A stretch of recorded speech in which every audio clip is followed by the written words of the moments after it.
And there are so many times we stop when something's uncomfortable or because we haven't been there before or we're uncertain of what's going to happen. But if we just take a couple steps more, we're going to be okay. And that's where the lesson is. We are Gold Ivy, a health company dedicated to simplifying health and wellness. The industry is lacking the honest experience and grit required to overcome the struggle. And we're here to fill that gap. You decide what works for your daily life and how to transform our lessons into your gold. Join us on the fearless pursuit of self-discovery and growth. This is Ivy Unleashed, a Gold Ivy production.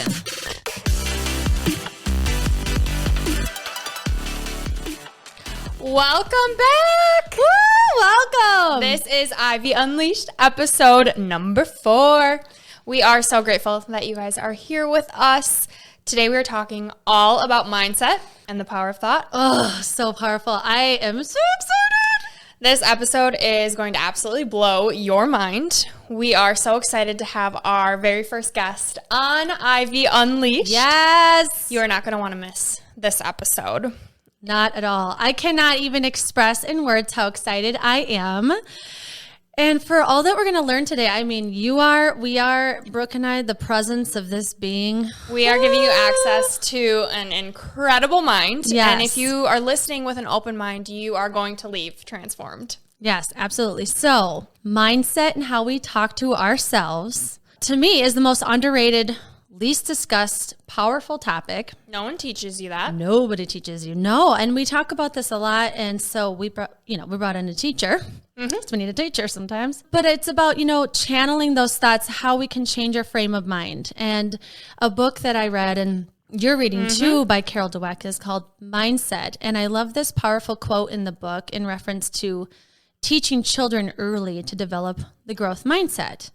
And Cara Hatch says, if parents want to teach their children a gift, the best thing they can do is to teach their children to love challenges, be intrigued by mistakes, enjoy effort, seek new strategies, and keep on learning.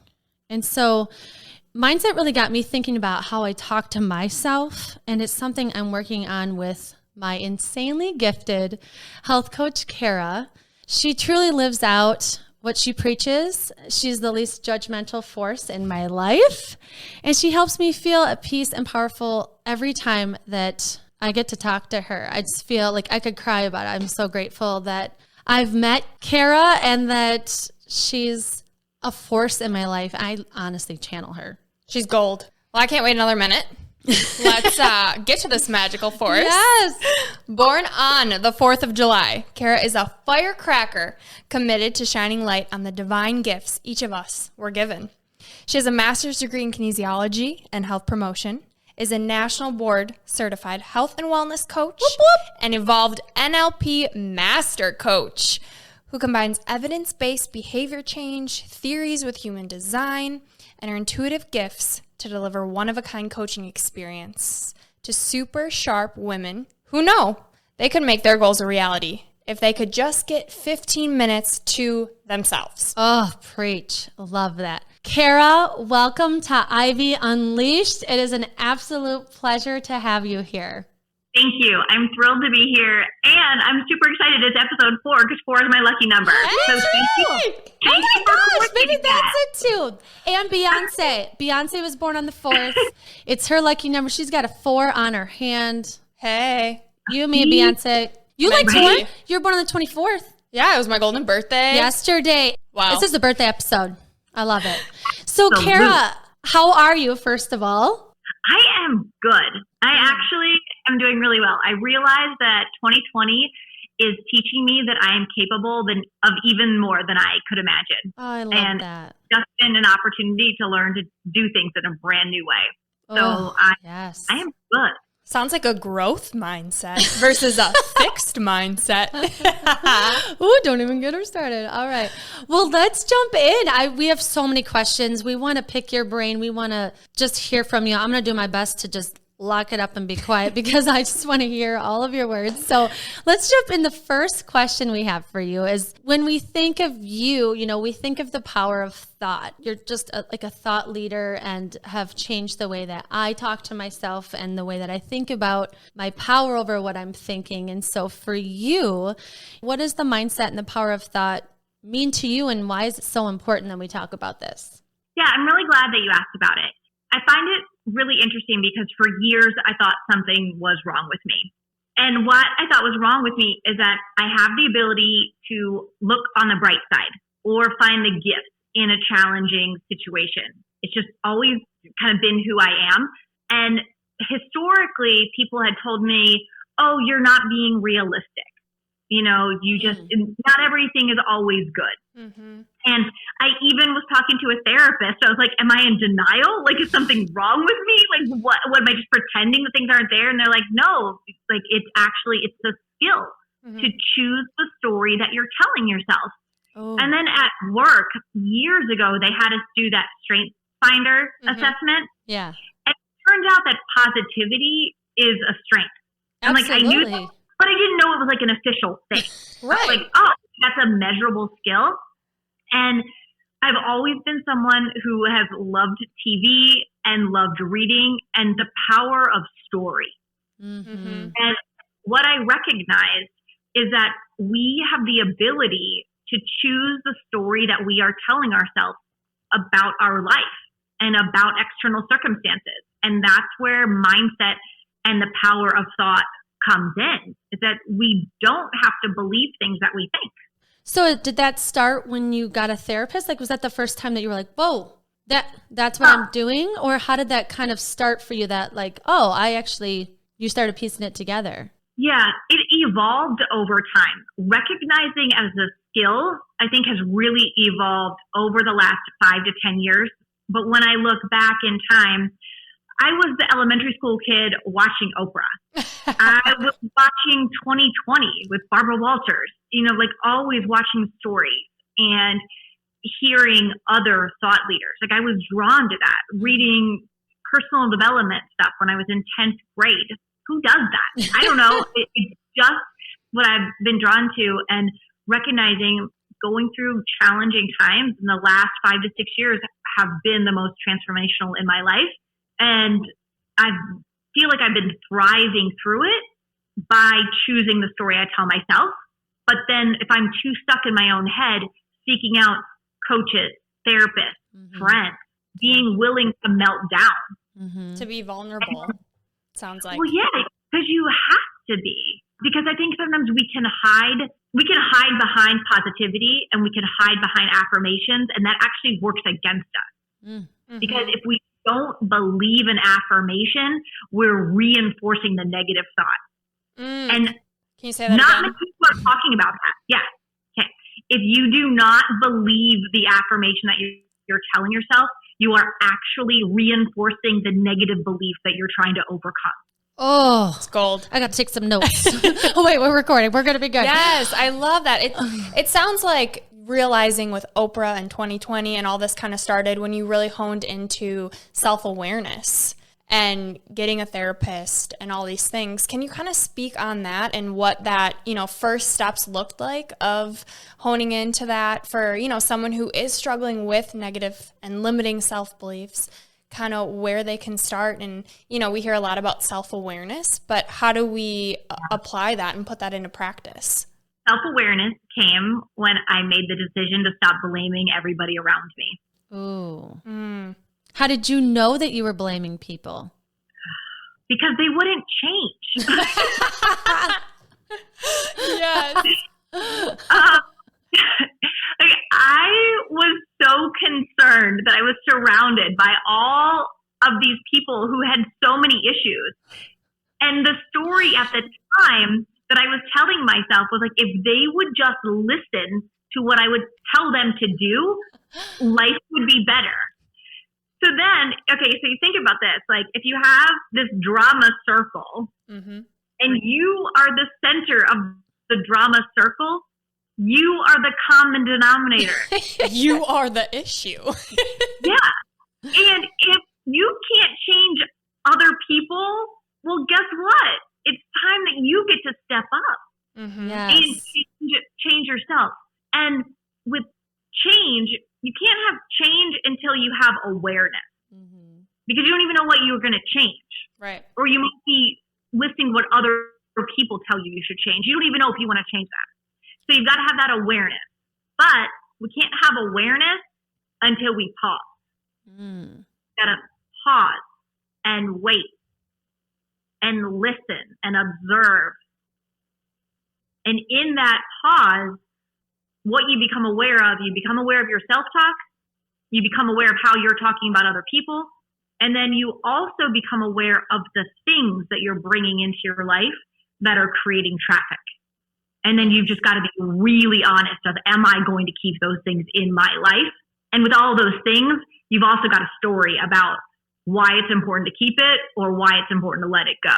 Oh, that's so beautiful. I love that. And I think the way that you said that too shows that it is truly a process, and it has to start with carving that time to listen, to drown out the noise, to wait and find a time where there is silence, where you can actually hear yourself, or to even, maybe it's even before that, maybe it's even feeling worthy to create the time for yourself. That awareness, it's so hard, because how do you make someone be self-aware? How do you make yourself be self-aware when you're out of it? You know? Right. It's you're like, hard... I'm not the bad guy. I don't want to change. But I think, look, what you're saying, when you start to realize that, okay, there's all these issues around me. Clearly, I only have control over my behavior, so something has to change. I know when we've coached in the past, when it comes to thoughts and kind of the power of your thoughts, one tip that you had given me was writing down all your thoughts for the day, all your negative feelings, everything you're feeling, the negativity, just to get it out. Is that something that you recommend, a place where people can start, just to start observing your thoughts? Absolutely. And when we think about writing them down, the gremlin in our brain will often come up with reasons why we don't want to write it down. One is we don't have time. We're going to tell ourselves that. I'll give you a tip for that. We're going to worry if someone's going to read it. So don't worry. You can, just destroy it afterwards. And then third, we're scared of what we're going to see because it makes it real. So when I coach people around ways to just notice what thoughts are in there, it's set a timer. Set a timer for 5, 10, 15 minutes, whatever it is. And the only goal is to write down what pops in your head. It's not like journaling where it's supposed to make sense. You don't have to worry about punctuation or spelling. You just write. It's as fast as you can until the timer goes off. You get that stream of consciousness going. Ooh. On all my coaching calls, the example I say is if purple squirrels pops into your mind, purple squirrels.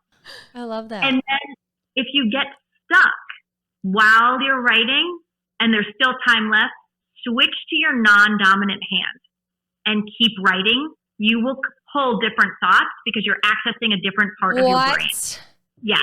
Oh my left hand does not work. I was going to say, can I do that? She's a lefty. My left hand won't work, but that's such a good point of like, what's going to come in your mind when you switch to that hand that does and not you're know. thinking of, and it's just like subconscious thoughts. I know when I've done it in the past, it's so therapeutic just to get these crazy thoughts, even if I don't even know I'm having crazy thoughts, just to kind of do a brain dump. Is there science behind that of why I feel that way? Well, absolutely. The way that I think about it is it's like closing down all the open tabs on your computer or your phone. That's a good feeling. And our brain wants us to take action. So just writing it down, even though we haven't maybe done a bigger physical action with that thought, because we have written it down, it closes off that thought loop, and then your brain is ready to let it go. And so it's like having too many running faucets. And so then it turns it off, and then you're able to conserve even more energy because you don't have those backgrounds. This is making me feel really vulnerable to even think of doing that. You know, I have a therapist and you as a health coach, and I'll say things sometimes like, okay, this is a really ugly thought, but this is something I know I need to work on. And I just say it really fast because I just want to get it out. And it does help to have it out there of like, this is something I need to work on because I realize that I'm the issue here. And I only have control over myself. But the thought of being that vulnerable to write down all of those thoughts, because you just think, times when you have those really analytical thoughts or judgmental thoughts or just limiting thoughts that, no one else knows what I'm thinking. So it's fine besides, the good Lord above. But to think of myself writing down all the things that I'm thinking and feeling, like I could just cry even thinking about it. Well, because then you're reflecting and that's who you are. And you're like, these aren't my values. I don't want to put these ugly thoughts on Right. a piece of paper because then that means that's me for real. But I'm going to do that. I'm doing it. I think you have to start small, right? Like, Cara, what do you recommend to someone who is terrified of being vulnerable and knows that they want to make a change, but that first step, even just writing out their thoughts for 5 minutes seems so scary and they don't want to do that? What do what's kind of your thought on that? Yeah, tell the truth on paper. Like, get the piece of paper, start writing. I'm scared to write this. I don't want to put my thoughts on paper. If you start crying, you write down, I'm crying. Tears are falling on the paper. My cheeks are getting wet. I feel my breathing. Just write about the current experience. Because it's not about what goes on the paper. It's about showing up for yourself and building trust in yourself. And it's an exercise in getting to know you, in meeting you. So all that matters is that you put the pen or pencil to paper and then you just see what happens. I mean, I think I would even amaze myself of like we're talking about what you really write and then you read it and it allows kind of the inner dialogue to get out and you can see who you are. And if that doesn't align with who you want to be, you kind of know the steps that you need to take or is bringing awareness that you need to make a change. Something has to give. Yeah. Oh, I love that. That's beautifully said. We have to take a minute break here to tell you about something delicious and good for you. Please and thank you granola bars, owned by our good friend Britt, are literally named to remind us about manners and to have a little fun with good food. These granola bars are a small seed in a big field of showing each other kindness and respect. My kids are obsessed with the Golden Rule granola bar, and I start almost every single morning with the Yes Please granola. So good. I pair it with a mix of berries, yogurt, and chia seeds, and it is such a fast, easy, and delicious way to start off my day. So why please and thank you? Because they're a reminder of manners and that it's okay to respect each other, even if we don't agree with each other. Because of the earth, we support our world instead of taking away. Our earth is precious, and they focus on packaging that will eventually become part of the earth. And because of you are important, and we need to make sure that we only share with you products made with whole ingredients, jam-packed with nutrients. Not only do these granola bars remind us of being good, they are good. All of them are gluten-free, most are dairy-free, and they have nut-free and vegan options. In partnership with Gold Ivy, Please and Thank You would love to offer Gold Ivy listeners 10% off when they use our promo code GOLDIVY, one word, on their website, pleasethankyouGranolaBars.com. After each 10 orders that Gold Ivy listeners place, they will gift a free batch to a lucky listener. So make sure to follow them on Instagram and Facebook too. Just search Please and Thank You Granola Bars. So go ahead, grab these granola bars and granola whenever you want, but make sure to use your manners. Please and thank you. So Cara, I'm curious, how you got started with this meditation. How did you even get to the point where this is something that you do every day? So I wanted to have a meditation practice for a long time. And I thought it had to be complicated. And so I would be like, I'm going to meditate for 20 minutes or an hour. I'm going to take these classes. I actually did sign up and took like an 8-week class on how to meditate. And then I didn't do anything afterwards for you. And so then I realized it's got to be simple. I'm a working mom of 2 kids, and I'm just trying to figure out how do I make that work. And so I shrunk the goal down into 5 minutes. Okay. And lots of times now it's longer than 5 minutes, but what I did was I set the expectation up of 5 minutes count. Ooh. And because I can't argue with 5 minutes. I have 5 minutes. If I don't have 5 minutes, I need to restructure my whole life because something's really wrong. Yeah. Amen. And then I also knew in behavior change, when you want to create a new behavior, the most effective way is to link it to an existing behavior. So for me, that's the morning. Wake up, go to the bathroom. 2 existing behaviors. And then I knew that if I could just attach meditation right to that end, like those little pop beads that you had when you were a kid to make a necklace, like you just want to pop the behaviors.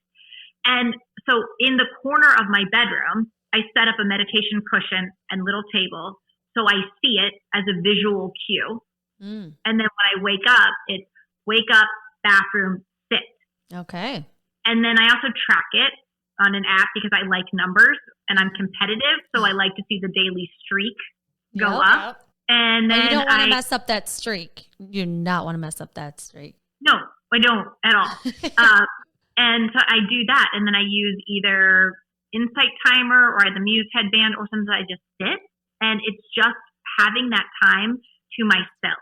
And it's something that I have learned that if I show up for myself first thing in the morning, I have even more trust in myself to make decisions the rest of the day when other people are wanting me to meet their needs. Yes, absolutely. I love that. And when you say that, trusting yourself, I tie that to confidence in yourself too, where building that trust within yourself is it's such a great way of saying it, where you decide on something and then you follow through, and there's something about showing yourself that you can show up and that you can do what you said you're going to do. And like you said, even if it's 5 minutes, it does something. It is powerful. It makes you feel like you accomplished something. And when it's for you and it's at the start of your day, it just can waterfall into all of these other decisions that you've been wanting to make, but simplify them, knock them out of the park. And if you don't, at least you have a few things that you did, and then the next day is a new day. And I feel like you can continually build that confidence up and tell yourself, I can do this. I am capable of this. I am a powerful person, and I can start really small. This is doable. Yeah. And like we always talk about, you're keeping the promises that you're making to yourself, knowing that you can keep these promises. You can trust yourself, trust yourself first. You're building your confidence. And then, like you said, it waterfalls into every other avenue. You can show up for other people the way you want to show up because you've showed up for yourself first. You filled your cup up first. And I think it's really hard for a lot of people to do that and to not feel that shame and guilt of filling their cup up first, especially you two both being moms. You have that mom guilt that I can't relate to, but I know a lot of women listening to this can. So can you kind of speak on, can you kind of speak on that and something, how you follow through with that? Well, because I used to think that I had to get up and take care of my kids first, like make them breakfast first and then come back and do something or get them off to school. Back in the day when they would go to school, all of that. And then I'd come back and it's like, well, no, it's not going to happen. And so then what I realized was, okay, I need to break up with my snooze button, tell the truth to myself about what time I'm going to wake up, and then actually get up when the alarm goes off. And then that gave me extra time before my kids woke up. And I kept doing it. And when they would come in, I would pause and say, I'm meditating. I'll be with you in 5 minutes. And it took time. And now, especially on weekends, my daughter will come in and she'll just say, when you're done meditating, will you play with me or will you make me breakfast? So they just know that it's what mom does in the morning. That's awesome. So it takes time, but when you let go of that guilt, you're not trying to manage other people's emotions. Yeah, and I like to remind myself too, because I've done a similar thing with my morning and kind of owning that is, I know I will be a better mom if I do take this time for myself. I will be kinder to my kids. I'll have more compassion. I'll have more patience. And I see it, if I sleep in or oversleep for any reason over my alarm, and I wake up now back to my old ways of, waking up to a little face right here by the bedside, which you're so cute, but no, I want to get up before you. And I've seen that I am a kinder mom, and I'm just I'm 5 steps ahead of everything, and able to see these reactions coming from my kids, and I can breathe through them more easily when I've had that workout or I've had that reflection time. It's really powerful. Something I want to revisit. You had mentioned breaking up with the snooze button. This is something that I really struggle with. And by really struggle, I mean really struggle. So I'm not a mom. So I value my mornings, and I know that it helps me. I know that if I own my morning, I own the day, right? I read all the things. I truly am invested in it, and I know that it's going to help me. But God, is it hard waking up. Oh, Especially I was a pro. when you're just then going to Don't meditate. even act. You need to tell her what you do in the morning. Give her a little snippet. You need to tell her the truth. So my goal is to wake up at 5 a.m. and it's really hard. So if I fall back asleep, like I hit snooze for 10 minutes, I fall back asleep, I wake up way more out of it. I know that if I fall back asleep, it's just game over for my day. So what I've done to help with that is I set an alarm every minute so that even if I don't have the power to get out of bed, I'm not falling back asleep. I forget. Are your eyes open during that again? They're closed? They're closed. She keeps her eyes closed, but she doesn't sleep. So this is like not my small step. It's like my micro step of actually getting out of bed. So I would love to know, and I'm sure a lot of people would too. They probably aren't as crazy as me with setting alarm every minute, but how did you take that first step with breaking up with the alarm? Or snooze, excuse me, because snooze and me just... Homegirl's gotta go. Homeboy. It's a toxic relationship. Totally. Okay. I'm passionate about this because waking up when my alarm goes off might be one of the goals I'm most proud of for actually doing. Because I have like a gold medal in alarm tag, is what I called it, with the snooze button. And so what I learned is, first, it's important to have a really good reason why you want to be getting up. And it's not just this aspirational, I'm somebody that gets up at 5 a.m. Like, what specifically are you going to be doing in the morning when you get up? And then you want to think about, okay, well, once you have that reason of what you're going to do in the morning, thinking about, okay, what's the realistic time that I want to get up? Then we need to reverse engineer to bedtime, because your morning starts the night before. So you've got to re-engineer of what time you're going to go to bed, telling yourself the truth about that. And just side note, the irony of this is I'm somebody who really does not like structure, does not like rules. I want freedom. I want to do what I want when I want to do it. So the fact that I'm talking about being destructured is hilarious to me. But then having that idea of bedtime and figuring out, okay, if I actually want to get X number of hours, what I want to go to bed. And then the practice, when you set your alarm, set it for the real time that you're going to get up. Because yes, when you hit the snooze button, if you fall back asleep and you re-enter that sleep cycle, it takes your brain 4 hours to get back to peak productivity. So is that 9 minutes of a snooze button worth 4 hours of decreased efficiency? Ooh, that's a good question, Cara. I'm going to go no. Oh man. Should I hit the gold button? Because that was some gold right there. Plug your phone in somewhere where you have to get out of bed. I have a physical alarm and my phone, and I use both. Yeah, get them out of reach, fully out of reach where you have to get out of bed. And this is, do you guys know the 5-second rule from Mel Robbins? Yes. Do it. I know. I try. You want to explain that again real quick, just in case anybody didn't hear the other episode? Yeah, so she has this rule of you count down exactly what it sounds like from 5. 5, 4, 3, 2, 1. And on 1, you're a rocket ship. You are blasting off. You're giving yourself those 5 seconds to think about it. Yeah, I was And like, when you hit should I 1? say this out loud? She's like, you can even say it out loud. I'm like, I think Justin would be like, what is happening? So maybe just think it in your head. Yes, you can do that. But okay, but Brooke, can I ask you a question though? Yes, like, please. Can we do like a little mini laser coaching? Absolutely. I'd be on I can give you any strategy, but if we don't honor the positive intention that the snooze button is giving you, it's not going to matter what the strategies are, because every behavior that we do has a positive intention. So if you think about the gift of the snooze button in the highest regard, like what does hitting the snooze button give you in a positive way? More time under my weighted blanket in my comfy bed. Awesome. Okay, great.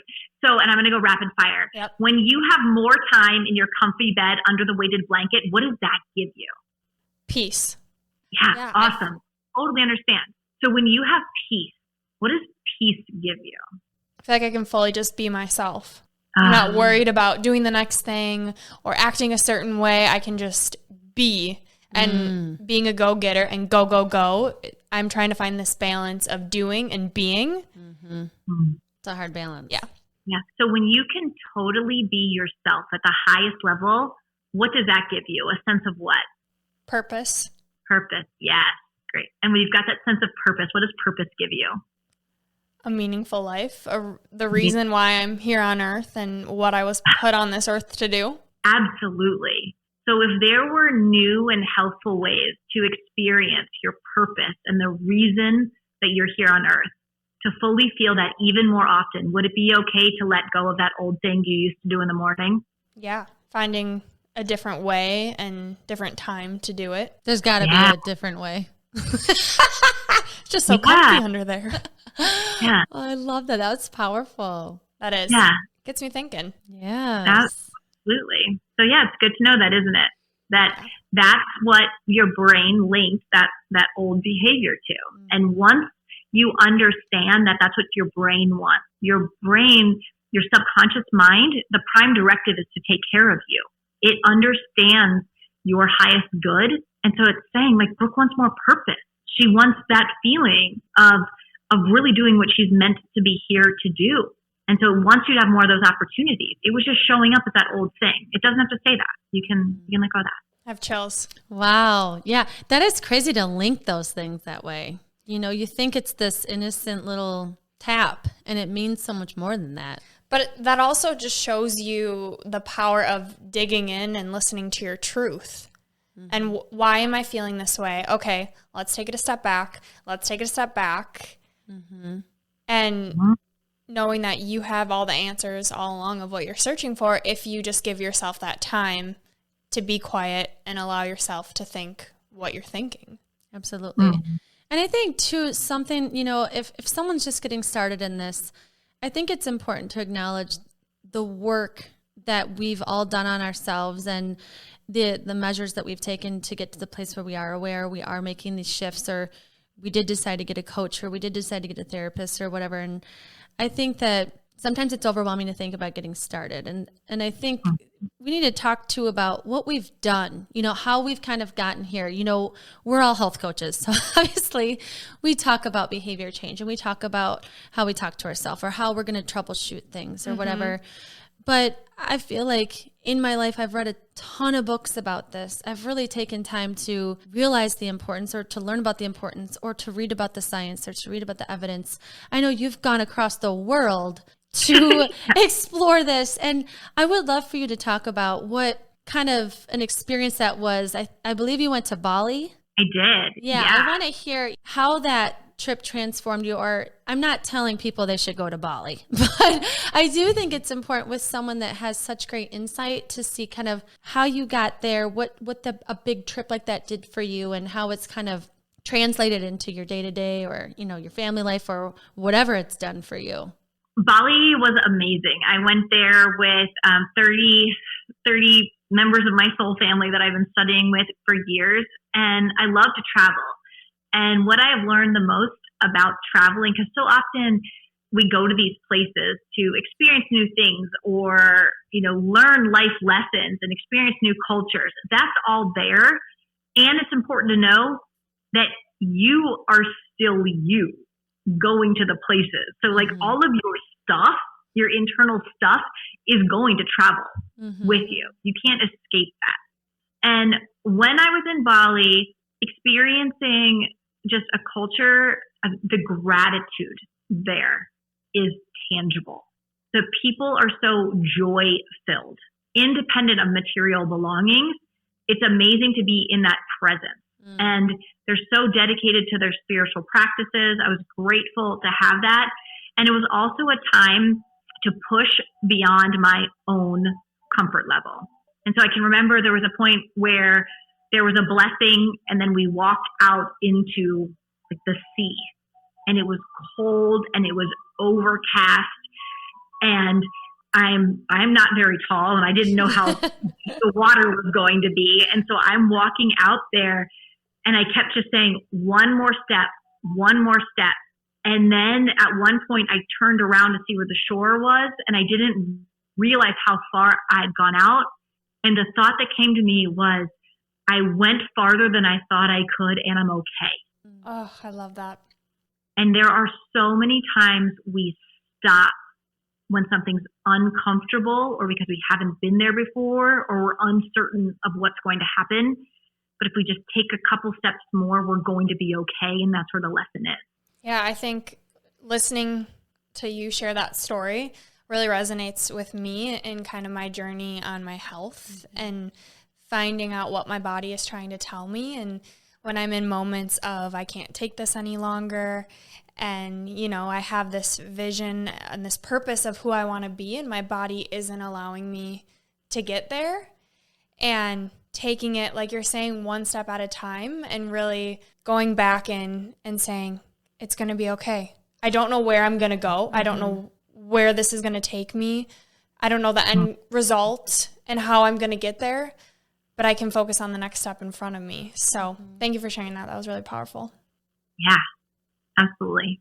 So what did you do in Bali? Like, what did they have you do on like a daily basis? Or, you know, did you have like multiple big moments? Was it one big moment? Was it, you know, what was that like? Yeah, well, there were multiple moments. Probably another one was because we traveled all over the island, and we were in different ceremonies with the spiritual leaders there and learning about the culture and experiencing that process. We did some touristy things, and then really got to enjoy the high luxury of the resort. But we were at one resort, and I was going to go for a walk, and I can't remember you know what? Actually, this is really an example of me trying to control a situation. I wanted to go to have like a Thai yoga massage at the spa.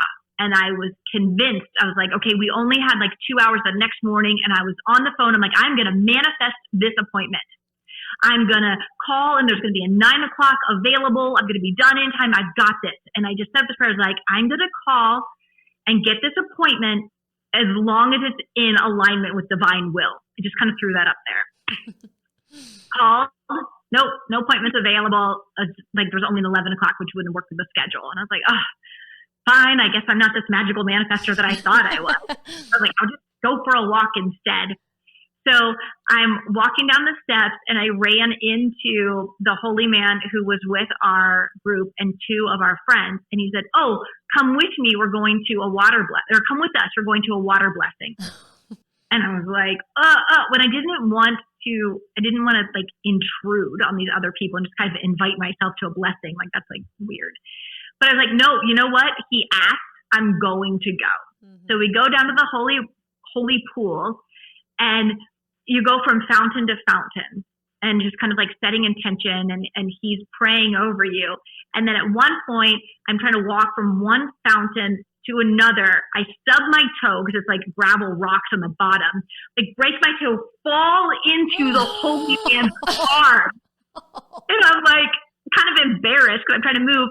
And he was like, no, it's okay. That means your family members miss you. So I guess there must be something in Balinese culture. And I was like, oh, he's like, so like when you get home, go to lunch with your mom. And instantly I was like in tears. I was like, my mom is dead. Because my mom died in 2016. And he's like, it doesn't matter. Like you're still together. Mm-hmm. And it was just this divine moment where I was able to release this guilt and just grief, really, and let go of all of this self-judgment that was built up that I didn't even know about. Yeah. And I would have missed out if I had gotten that appointment at the spa, or if I had listened to the story that I was telling myself in my head that I was intruding on these people, like on their group. And it turns out the whole thing was totally random anyway. They all just ran into each other too. And then Ra, the holy man, was like, let's go do a blessing. Wow. So I could have let the story in my head run the show. But instead I decided, nope, I'm going to do something a little bit uncomfortable. And it gave me one of the biggest gifts while I was in Bali. And I came home with a broken. So powerful. But whatever. Oh, I'm so sorry about the loss of your mom. Oh, thanks. Yeah, but what a powerful way to kind of bring it back to, you know, what you were thinking that you weren't even aware of, and power over probably every day of your life since then with, you know, what that meant about what you were feeling and that guilt you were having. And that's super powerful. Yeah. It's to look back on that. Now I can remember it. Be like, oh, remember that time when you almost didn't do something? And like the invitations that you turned down or opportunities that you missed because of a story in your head. It's unacceptable. Right. Yeah. So you as a coach, I know one of your strengths is coaching people on thoughts. I know that because I work with you. You know, I see that in how you talk with me and how it has changed how I think. But with the majority of your clients, does it happen that way? Or do you kind of jump in and say, you know, what are you saying to yourself? Or do you keep it high level sometimes like, yep, let's focus on broccoli? You know, like, does it always go where it goes with me? I feel like you're so... No, it doesn't. There's a spectrum because it's important to meet people where they are. And I'm going to show up and give as much effort as somebody seems available for, because I don't want to stomp all over them. There may be a little stomping. Sometimes I get excited. I don't know if that's the highest choice of words. No, but oftentimes what happens is instead of me fully going into, okay, what's the story that you're telling yourself, or going as deep into going like looking for positive intentions like I did with Brooke, I might hone in on one word that somebody is saying and then coach around upgrading that word. When we think of love languages, my number one is words of affirmation. Yep, there's a reason we're all together. I'm a words girl. So for example, if somebody is talking to me and they're often using the word need, need presupposes lack, like there's something missing. So instead of like, we'll coach around that word. Like, okay, you know, what is it that you truly desire? You know, or if desire is not right, but like, okay, what are you intending to create? What do you want even more of?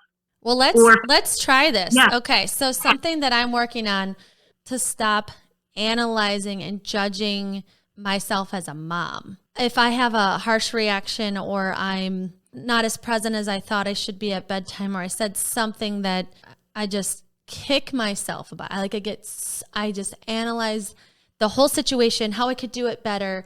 I'm like, I need to just go to bed so I can wake up and have a fresh start. And I want to stop that cycle of just analyzing and judging every interaction I have. And so I'm curious on your coaching with, like, it makes me emotional to even talk about it. Like how you as a parent, or if you're not a parent, your relationships with other people, over analyzing those interactions and how you beat yourself up about things you said or you thought or you could have done differently. So when we notice that pattern where we're overanalyzing or we're judging, what we want to think about is the opposite of emotion. So perhaps, for example, the opposite of judgment could be compassion. And then, so if we identify an emotion that we would like to feel instead, then what you can do to turn on the subconscious mind to work in your favor is ask yourself an empowered question. An empowered question is a question that presupposes a successful outcome. And there's a very specific sentence structure. So we want to use questions like how, what, or who. How questions will give you a process. What questions will give you content. Who questions will give you a person or a resource. So in this context, if I'm noticing that I am replaying a conversation that I had, or when crabby mommy shows up and I'm short with my kids, I'm going to ask myself, and I can ask it in my head, I could say it out loud, or I could write it down in my journal and then see what comes out and say, how can I be even more compassionate to myself right now? And I want you to pay attention to that sentence structure. The how is going to give me the process. Can I be, that's an ability, even more compassionate? Because I use the even more, it's presupposing that I'm already compassionate. And then the right now is telling my brain when to do it. Okay. So I might just put my hand on my heart and ask, how can I be even more compassionate with myself right now? I don't have to answer it right away.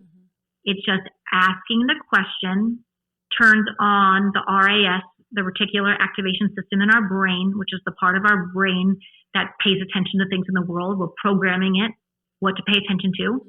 And we're telling our brain, pay attention to even more ways I can be compassionate right now.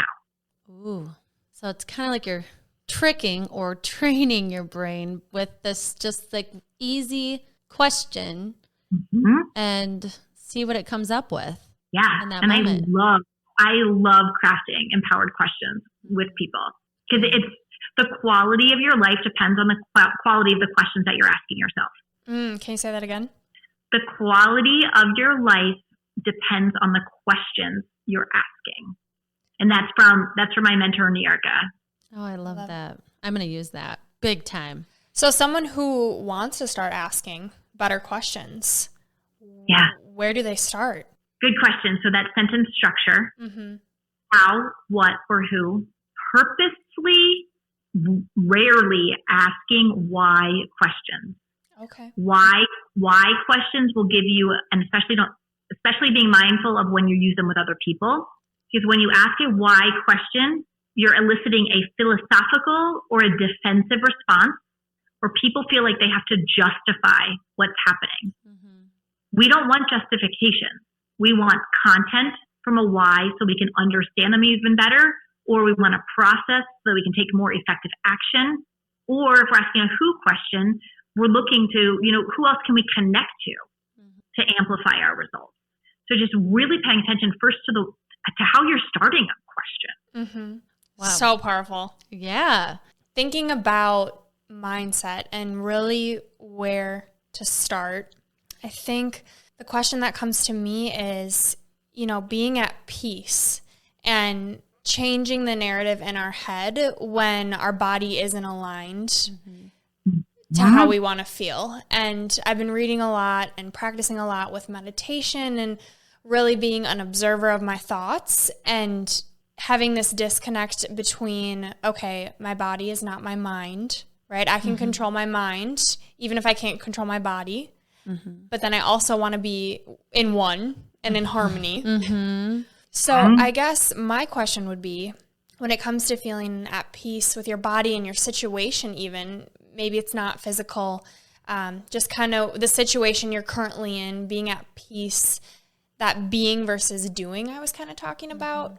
Where do you recommend starting when there's so much noise in there? And meditating is difficult for a lot of people just to start. So for someone who, is really, really struggling, what do you recommend that first small step is? Tell the truth about the experience of the moment. If you sit down, you close your eyes, and your mind is racing, you just simply honor, my mind is racing. Or if you're feeling like you're out of alignment, I'm out of alignment. Because where our suffering comes in, and we hear this from so many teachers in Buddhist teaching or Byron Katie, it's when we are arguing with reality because we have this expectation that it should be different, that is where we are creating our own pain. We could genuinely be in physical discomfort and we could just honor, like, okay, this part of my body hurts.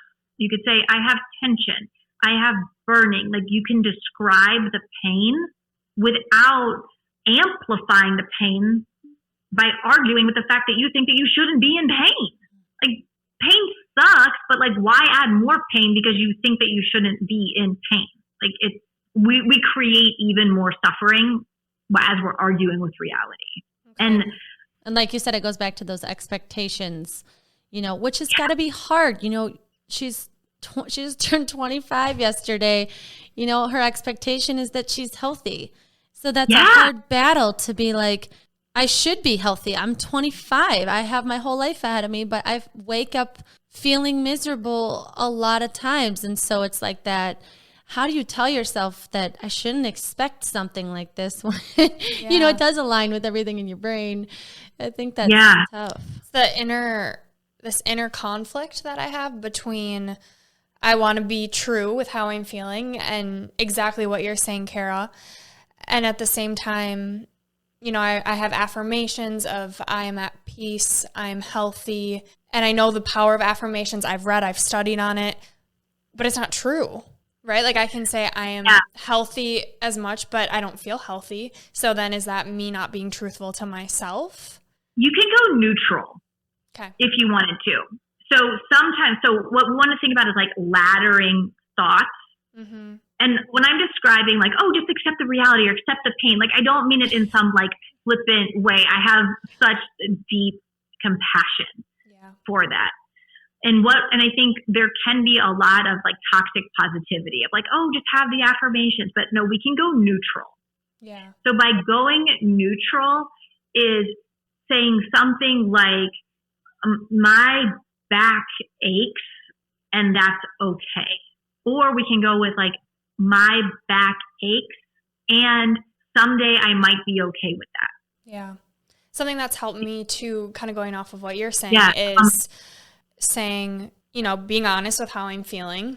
I'm in pain, but this is what I'm doing. Add an and instead of the but. So I'm in pain and this is what I'm doing. Okay. What's the power behind that? Because anything, when you use but, you negate anything that you have said before it. So in that case, actually, it might work because you might want to negate the fact that you're in pain, possibly. Right.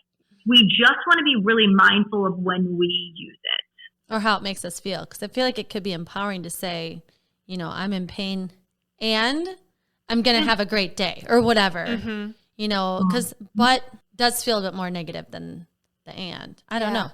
What's this control thing too of, yes, I'm in pain, but I can control my next step to try and figure it out, or how I approach the day, or, you know, all these little ands or buts. But like you're saying, being mindful and feeling how it makes you feel. Do I feel heavy? Do I feel light? Maybe I'm doing an affirmation of I'm healthy and I'm visualizing what that looks like for me. And then I can kind of go back and say, okay, does that involve me going to bed earlier so that I can wake up earlier? How am I feeling when I'm doing these things? And this is a feeling that I want to recreate, which is a lot easier said than done. It's a process, and then getting curious or playful with it. Like sometimes a journaling or talking like, hey, like if your stomach is upset, like, hey, stomach, what do you want me to know today? Like, what gifts do you have for me today? Or being playful, like, hey, stomach, like, what is it that you don't want to digest right now? Like in life, like what's making you feel sick? Like, please tell me what like, you're thinking. Get into chicken falls out of the sky. Your bottle of wine crashes from the cup. It's like, stop drinking wine. Another thing I don't want to hear it. Just from this, so the power of thought. But what if people are like, I'm tired of even thinking, and so I know you turn on your phone and you like think that it's mindless, and or you drink, or you whatever you do to escape or not think because you're so tired. Like if I were Brooke, I would be so tired of my thoughts of thinking I'm in pain. This hurts. Oh, I would want to turn my brain off. I would want to turn off all sensory. I know that you've done a lot of work on yourself too. And like, how do you navigate that? Like wanting to escape or turn things off when you're exhausted of your thoughts? Yeah. The challenge with trying to escape is that it doesn't work. It's like you're just procrastinating pain and your stuff is just going to follow you. Yeah. So, and the reason why I say that is I broke up with alcohol like 4.5 years ago. And if you are avoiding things with alcohol and then you get rid of alcohol, well, great. Then you can avoid things with sugar. And then if avoiding things with sugar doesn't work, then you can avoid things with shopping. And if shopping doesn't work, then you can avoid things trying to get attention and validation from other people. And when that doesn't work, you can scroll your phone like all the time and be on social media. And when that doesn't work, you still have your thoughts and your feelings. Oh, and yes. We all have that stuff. But when it comes to an emotion, if we fully feel an emotion, the biochemical process can process between 90 seconds to 2 minutes in our body. The problem is we keep reactivating it. Keep hitting the snooze on that one. Oh. Yeah.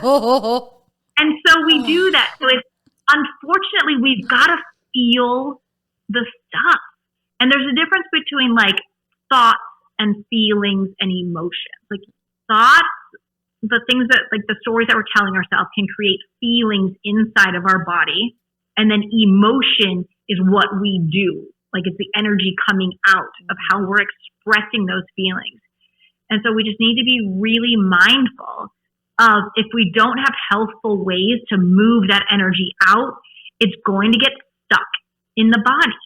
And we have external stressors or circumstances, which are actually pretty neutral. But the story we tell ourselves about them is what creates stress and dis-ease in our body. And so we've just got to be aware of it. And it doesn't mean if we have a physical illness, it's not that it's our fault, but it's our opportunity to get really curious about our body and advocate. And Brooke, I know you are a powerful advocate for your own health and well-being, and you have been navigating it for a long time. So I want to honor that we just got to feel it. Yeah. And it's an unfun answer. Right. Well, and that goes back to being vulnerable.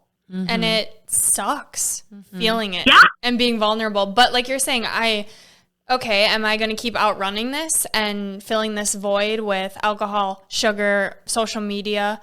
And then 5 years later, I'm still dealing with it. And I'm like, wow, I just wasted the last 5 years when, it's the now or later. And do you want to live your life fully now and have control? We're all searching and wishing we had control. Yep.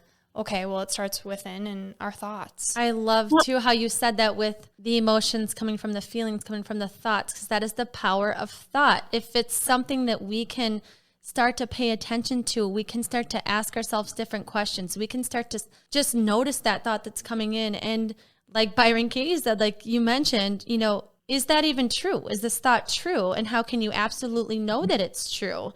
Are her first two questions. And I think that even that's powerful to be like, is this true? Not necessarily with your body. If you're feeling pain, you're feeling pain. I don't think there's a way to say that's not true.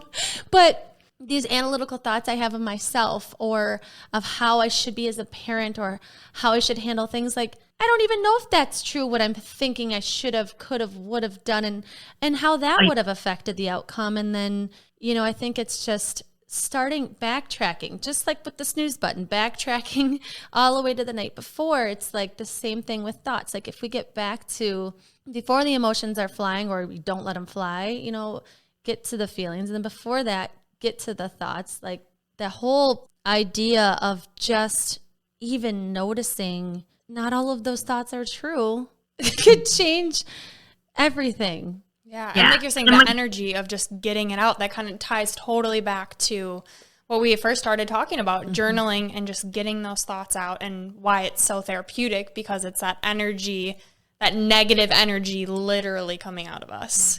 Cara, do you have any final thoughts, anything that you feel like you want to share? Yeah, I think the biggest thing would be in the beginning, recognizing that a lot of the awareness is going to come after the fact in the beginning. So much often as we put pressure on ourselves to be like, I need to think all the right thoughts and then it will all work. A lot of it is going to come in reflection, like after we had a challenging interaction with somebody of like, oh, wait, that just happened. What was I feeling right before it happened? And what was I thinking before that? And so we can do that self-reflection after the fact. And then once we practice that for a while, then we can become proactive. Why does everything got to be hard? Why do you have to start with the hard conflict first? It's always got to be hard when you're bettering yourself. I feel like you're always got to like trudge through the mud. When did you learn from anything that was easy? That's true. Amen. That is so true. Well, and if you look at it as, after the fact when you're so analytical and then kind of twisting and becoming an observer and being like, no, this is the process. Okay, this is how it's supposed to be. I'm bettering myself.